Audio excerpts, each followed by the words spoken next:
길 잃어버릴 염려 없네라는 제목으로 하나님 말씀 나누도록 하겠습니다. 패럴림픽은 이 장애인 올림픽으로 우리에게 잘 알려진 국제 대회입니다. 패럴림픽이라는 단어는 올림픽이라는 단어에 이 파라라고 하는 단어가 붙여져서 만들어지게 되었습니다. 이 파라라는 단어의 뜻은 또 하나의 나란히라는 뜻을 가지고 있다고 합니다. 그러니까 패럴림픽은 또 하나의 올림픽, 또 나란히 달리는 올림픽이라는 뜻을 가지고 있습니다. 불편한 육신의 이 한계를 뛰어넘고자 더 땀 흘리는 이들의 이 도전과 열정을 보면 함께 마음이 뜨거워지는 것을 보게 됩니다.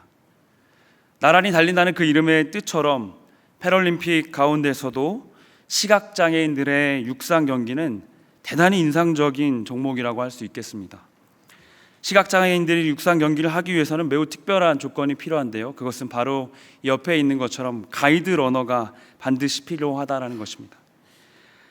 가이드 러너는 함께 이 30에서 50cm의 거리를 이 끈으로 묶고서 함께 같은 발부터 같은 속도로 달리기를 보조해 주는 사람들입니다. 이 짧은 끝으로 묶여진 연결을 의지한 채 앞이 보이지 않지만 확신을 다해 발을 내딛고 달려가는 것입니다. 가이드 러너에게는 두 가지 조건이 필요하다고 합니다. 하나는 이 달리는 선수에게 발을 맞춰줄 만큼 빠른 달리기 속도를 가지고 있어야 하고요, 두 번째는 이 선수의 모든 호흡과 보폭에 맞추어 함께 뛸 수 있는 조건을 만들어줄 수 있어야 된다고 합니다. 100m 달리기에서 세계 신기록을 세웠던 2016년 리우 올림픽에 나갔던 데이비드 브라운이라고 하는 선수의 이 기사를 보게 되었습니다. 그는 자신의 이 신기록과 메달의 기쁨을 가이드 러너에게 영광을 돌리게 되었는데요, 그가 했던 그 달리기 기록이 대단히 경이롭습니다. 10.9초의 달리기 기록을 가지고 있습니다. 앞이 보이지 않는데도 이 10.9초라는 경이적인 기록을 만들어내게 된 것이죠. 그는 자신의 가이드 러너 이 모레이 스튜어드라고 하는 이에게 모든 영광을 돌리는데 이렇게 인터뷰를 했습니다. 그는 혼자 달릴 수 있으면서도 혼자 뛰지 않기로 선택한 가이드 없이는 나 같은 장애인 선수들은 홀로 경기할 수 없다라고 말을 했습니다. 혼자 달릴 수 있으면서도 혼자 뛰지 않기로 선택한 가이드, 그가 없이는 나 같은 장애인 선수는 홀로 경기할 수 없다.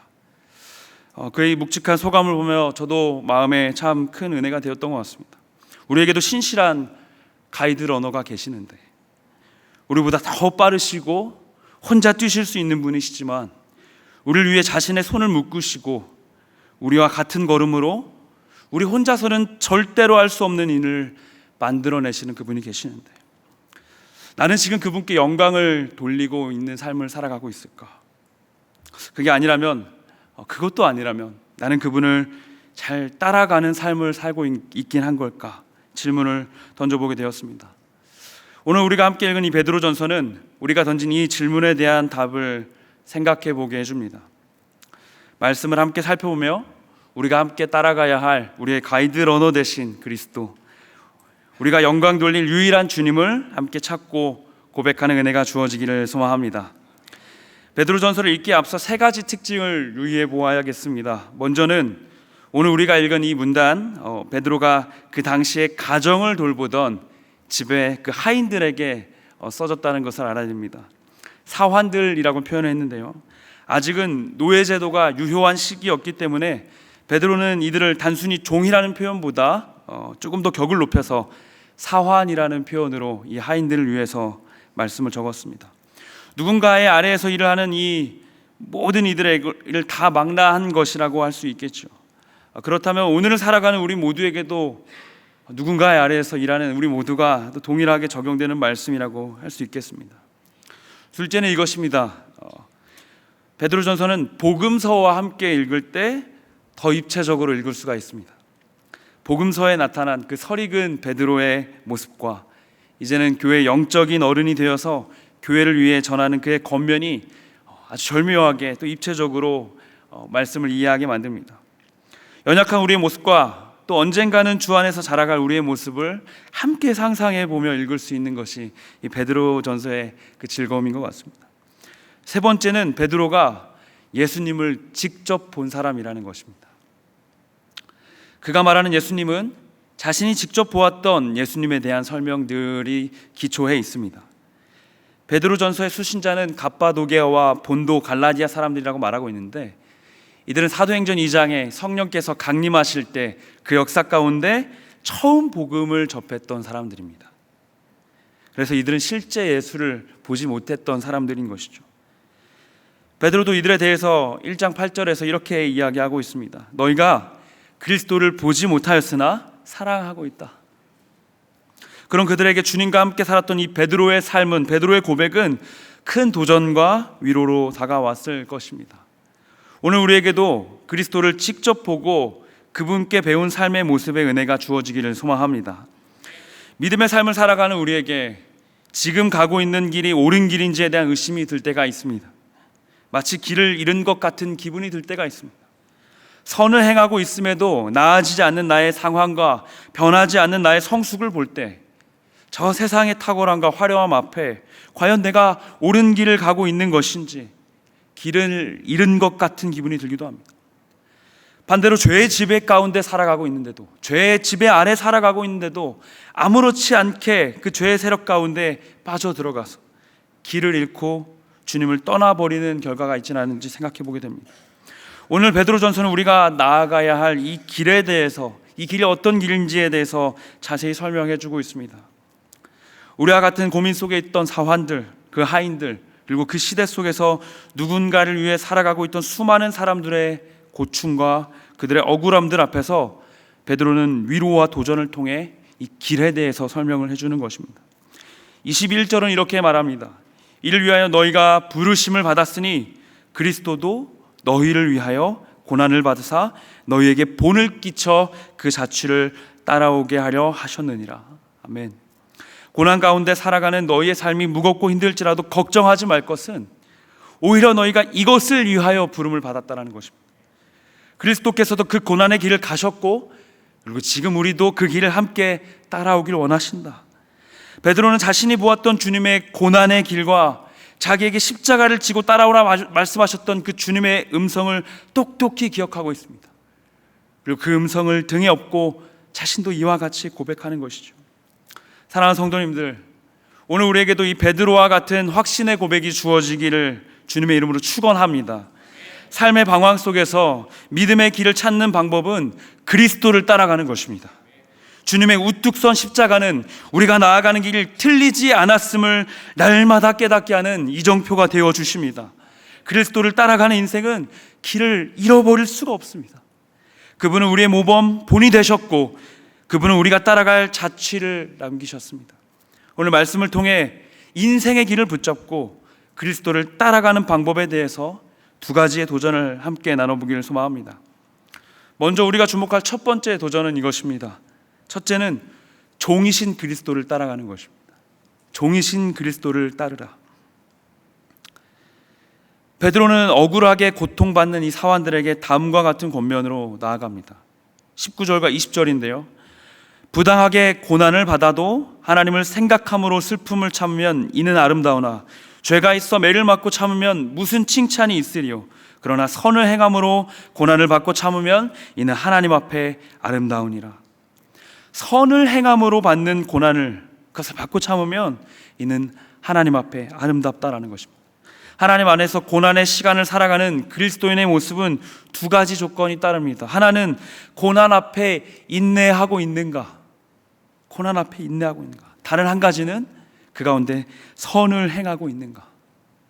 이 두 가지 전제가 지금 종으로서 그리스도를 살아가는 모습의 조건이 됩니다. 그저 고난과 어려움의 시간을 인내하기만 하면 되는 것이 아닙니다. 본문은 선명하게 도전합니다. 하나님을 생각함으로 선을 행하라. 매 순간 매 순간 주님이시라면 어떻게 하셨을지를 구하며 실제로 살아가는 것입니다. 그 마음을 따라 베드로는 끊임없는 손으로 하나님 앞에 이 아름다움의 결정체가 되셨던 예수님의 모습을 보여줍니다. 그분의 모습은 어떻게 보여집니까? 22절입니다.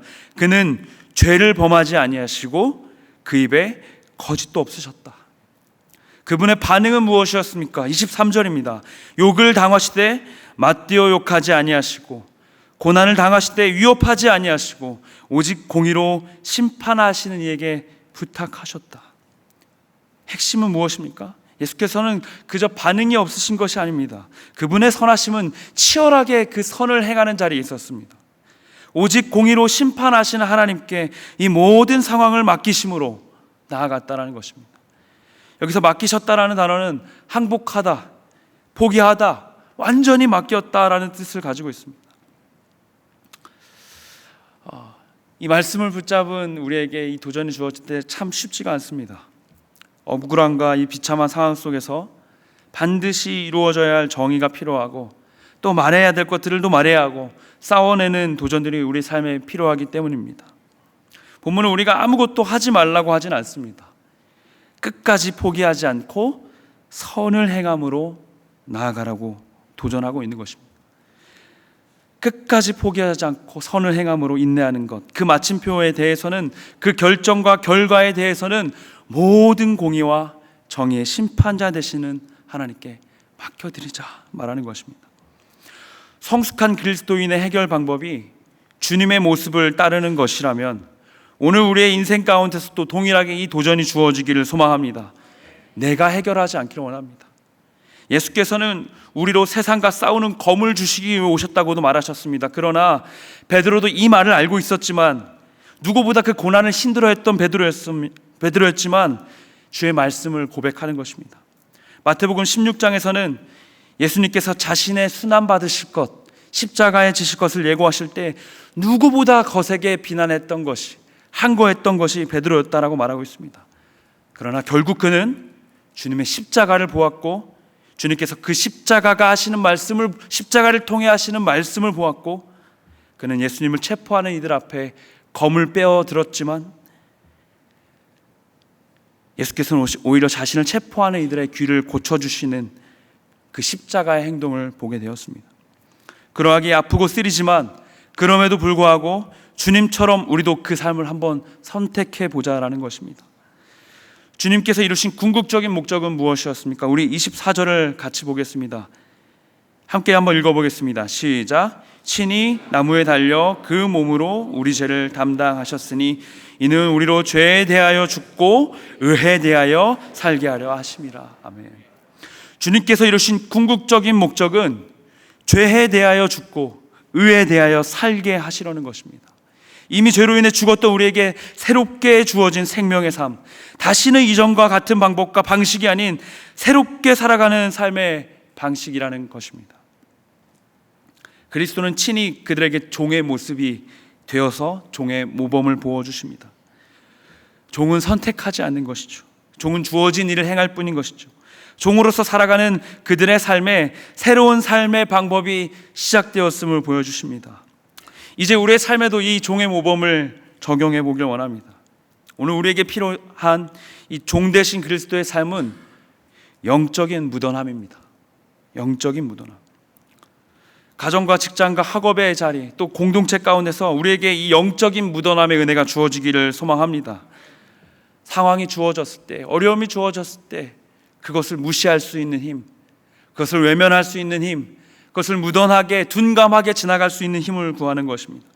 그 길은 지치고 힘든 길이 아닙니다. 오히려 종의 길을 걸어가는 것은 기쁜 일이라고 베드로는 말하고 있습니다. 베드로전서 4장 13절입니다. 오히려 너희가 그리스도의 고난에 참여하는 것으로 즐거워하라. 이는 그의 영광을 나타내실 때에 너희로 즐거워하고 기뻐하게 하려 함이라. 아멘. 마치 하나님께서 우리에게 너무나 좋은 시험의 기회를 주셨죠. 이 영적인 무던함을 시험해 볼 기회를 주셨습니다. 추석이 다가왔습니다. 가족과의 그 어려움의 자리, 불편함의 자리 가운데 나아갈 때 너무나 사랑하지만 끊임없이 갈등과 소모의 자리에 나아갈 때 이 영적인 무던함, 종의 무던함으로 나아가는 우리 모두가 되기를 소망합니다. 주님의 방식으로 승리하는 은혜가 있기를 원합니다. 조금은 미련해 보일지라도, 조금은 어리석어 보일지라도 십자가를 참으시고 침묵하셨던 주님을 따라서 우리도 그 종의 길을 함께 따라가는 은혜 주시기를 구합니다. 우리 서로의 말에서 더 많은 침묵과 친절로, 서로의 표정에서 더 많은 배려와 사랑으로 채워져 가기를 소원합니다.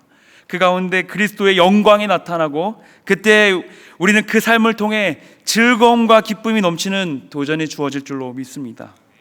종의 묻어남으로 주님을 배우고 따라가는 우리가 되길 주님의 이름으로 축원합니다. 다음으로 인생의 길을 잃지 않는 두 번째 도전, 그것은 이것입니다.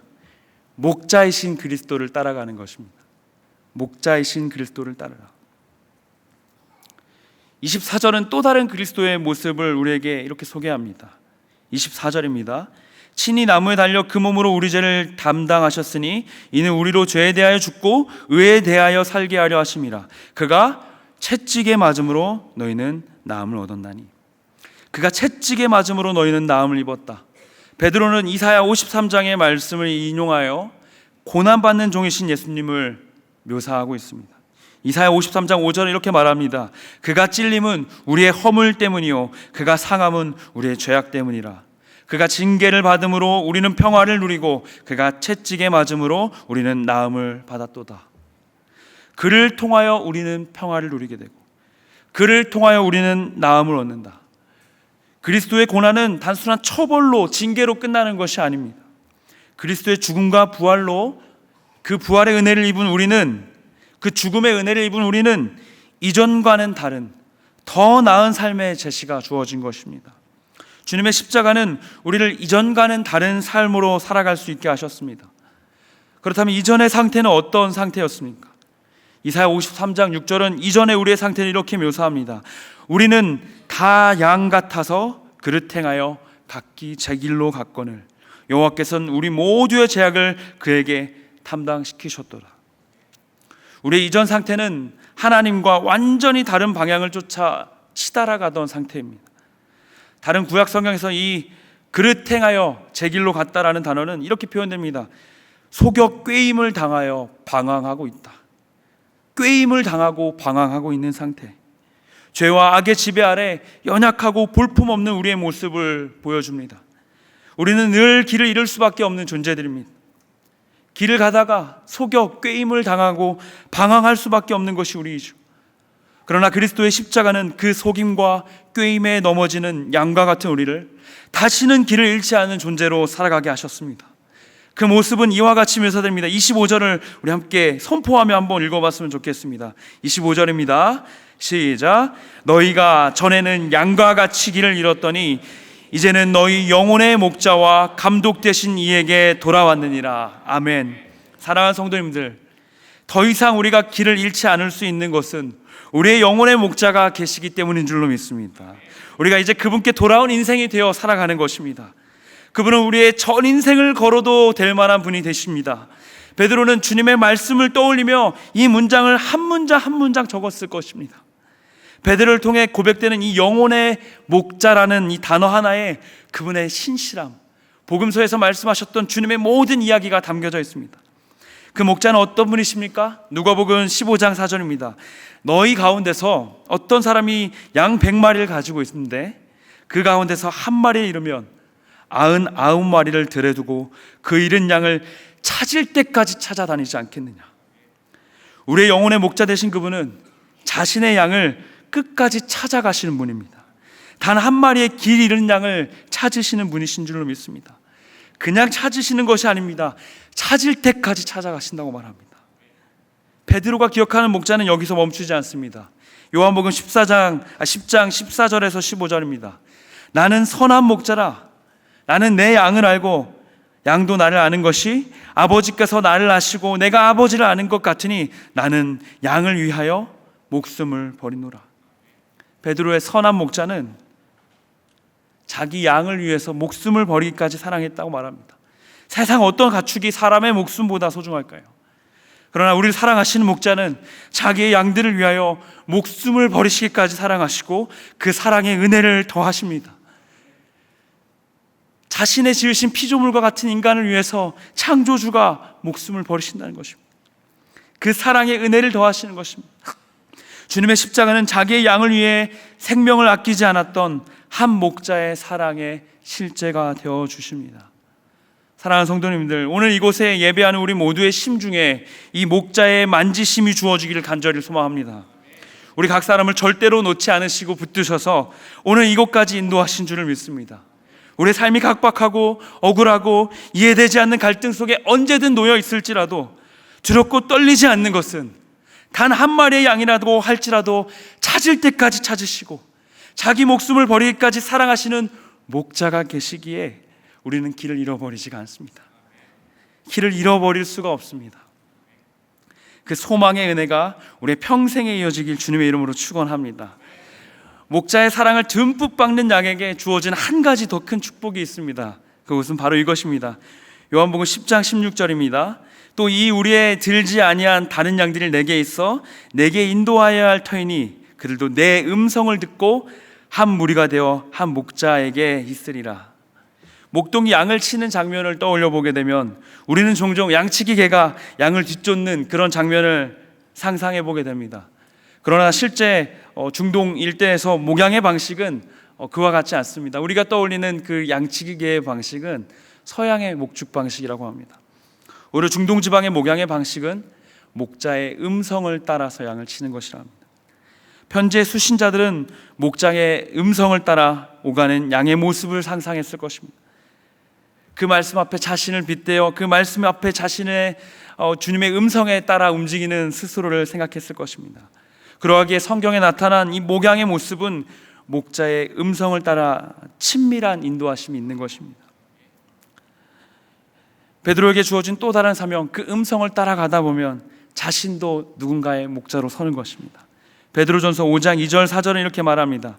너희 중에 있는 하나님의 양 무리를 치되 억지로 하지 말고 하나님의 뜻을 따라 자원함으로 하며 더러운 이득을 위하여 하지 말고 기꺼이 하며 맡은 자들에게 주장하는 자세를 하지 말고 양 무리의 본이 되라. 우리 함께 한번 읽어보겠습니다.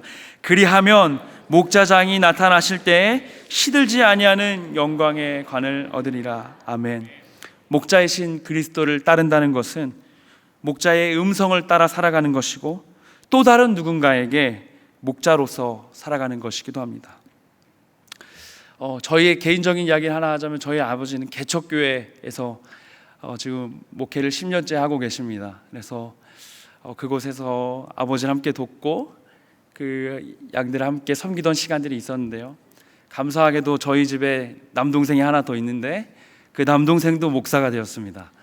그래서 함께 목사 가정을 이루고 살아가는데 참 은혜 가운데 있었던 것은 저는 그 개척교회에서 군 시절 때문에 몇 년밖에 섬기지 못했지만 제 동생은 그 개척교회를 7년을 섬겼습니다. 그러다 보면 예배 시간에 그 상가교회에 이제 엘리베이터 소리를 이제 주목하는 시간이 오게 됩니다. 아이들이 올라오는 것이죠.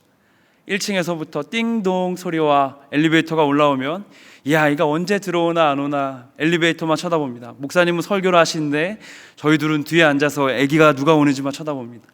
그러다 보면 5층이 저희 교회였는데 3층에서 멈추면은 실망하고 안 왔구나.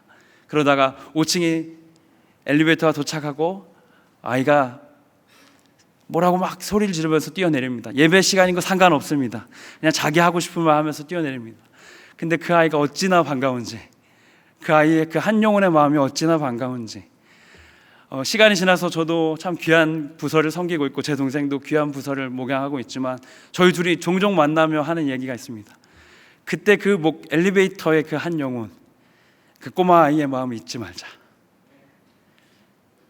우리에게 지금 수많은 양을 맡겨주셨지만 그 한 영혼 바라보는 마음이 주님의 마음이다. 오늘 우리에게 주어진 그 목자의 삶에도 동일한 은혜가 있기를 소망합니다. 사랑하는 여러분, 맡겨진 양들이 있으십니까? 한 사람의 영혼이 맡겨져 있다면 이미 우리는 누군가의 목자로 살아가는 인생입니다. 이전과는 다른 존재로 살아가는 도전이 주어진 것입니다. 베드로전서 2장 25절은 너희가 전에는 양과 같이 길을 잃었지만 이제 너희의 영혼의 목자와 감독 되신 이에게 돌아왔다. 이제 너희는 새로운 삶을 살아간다라고 말하고 있습니다. 다른 의미로 이전과 같은 삶을 살 수가 없다는 것입니다. 베드로는 누구보다 이 사실을 잘 알고 있었습니다. 베드로의 인생에 수없이 많은 혼란과 방황이 있었지만 양을 먹이고 사랑하는 주님의 음성은 그의 평생에 끊임없이 들려왔을 것입니다. 조반을 만들어 주시며 주시던 내 양을 먹이라 말씀하시던 주님의 음성은 끊임없이 그의 인생에 들려오고 그의 순종도 끊임없이 이어졌을 것입니다. 우리에게도 동일한 순종의 음성이 들려올 때 기쁨으로 나아가는 우리 모두가 되기를 주님의 이름으로 축원합니다. 말씀을 맺고자 합니다. 앞서 이야기를 나누었던 그 패럴림픽에 대한 이야기로 설교를 맺고자 합니다. 2016년 리우 올림픽의 그 패럴림픽에서는 놀라운 반전이 일어났는데 1500m 경주에서 그 패럴림픽에 참여한 장애인 선수들이 올림픽에 참여한 비장애인 선수들보다 더 기록이 좋았다는 것입니다. 금메달을 딴 선수보다 4명의 선수가 더 빠르게 달렸다는 것입니다. 어떻게 이런 일이 일어나게 된 것일까? 비장애인들의 선수들 영상과 이 장애인 선수들의 영상을 대조해 보니 한 가지 특징이 있었는데, 이 비장애인 선수들은 주변이 보이기에 그 주변에 있는 선수들을 의식한 것입니다. 그들의 페이스에 맞춰서 그들을 경계하고 페이스를 조절한 것이죠. 옆 사람을 의식하고 신경 쓰며 달렸던 것입니다. 그러나 이 놀라운 기적을 만들어낸 패럴림픽의 그 장애인 선수들은 한 가지 공통점이 있었는데 앞이 보이지가 않았어요. 정확히는 그 옆에 손이 붙들려져 있는 그 가이드 러너의 시선을 따라서만 움직였던 것입니다. 옆 사람이 뭐 얼마나 더 잘 뛰는지 중요하지가 않습니다. 그저 그 앞에 주어진 목적을 따라서 최선을 다해서 달려갔을 뿐인 것이죠. 사랑하는 성도님들, 오늘 우리에게도 이와 같은 도전이 주어지기를 소망합니다. 혼자 달릴 수 있으면서도 혼자 뛰지 않기로 선택한 가이드 없이는 나 같은 장애인 선수들은 홀로 경기할 수 없다. 이 데이비드 브라운 선수의 고백이 우리에게도 주어지길 원합니다. 우리에게도 신실한 가이드 러너가 계시기에 연약한 우리지만 놀라운 역사를 낼 수 있습니다. 그분은 우리보다 더 빠르시고 혼자 뛰실 수 있는 분이시만 달릴 수 없는 우리 힘을 불쌍히 여기시고 스스로 종이 되셔서 우리와 함께 달리기로 하셨습니다. 종이신 그리스도를 따라가는 삶이 우리 가운데 주어지길 원합니다. 이전보다 무던하게 문제들을 지나칠 힘을 주시기를 원합니다. 미련하고 어리석어 보일지라도 괜찮습니다. 선을 행함으로 의를 이루어갈 때 주님께 영광, 우리의 기쁨이 될 줄로 믿습니다. 목자이신 그리스도를 따라가기를 원합니다. 주님의 음성을 따라 걷고 맡기신 양들을, 그 한 명의 영혼들을 주님의 마음으로 돌보며 그 한 영혼을 찾을 때까지 찾고 생을 거는 심정으로 사랑하는 저와 우리 모두가 되기를 주님의 이름으로 축원합니다.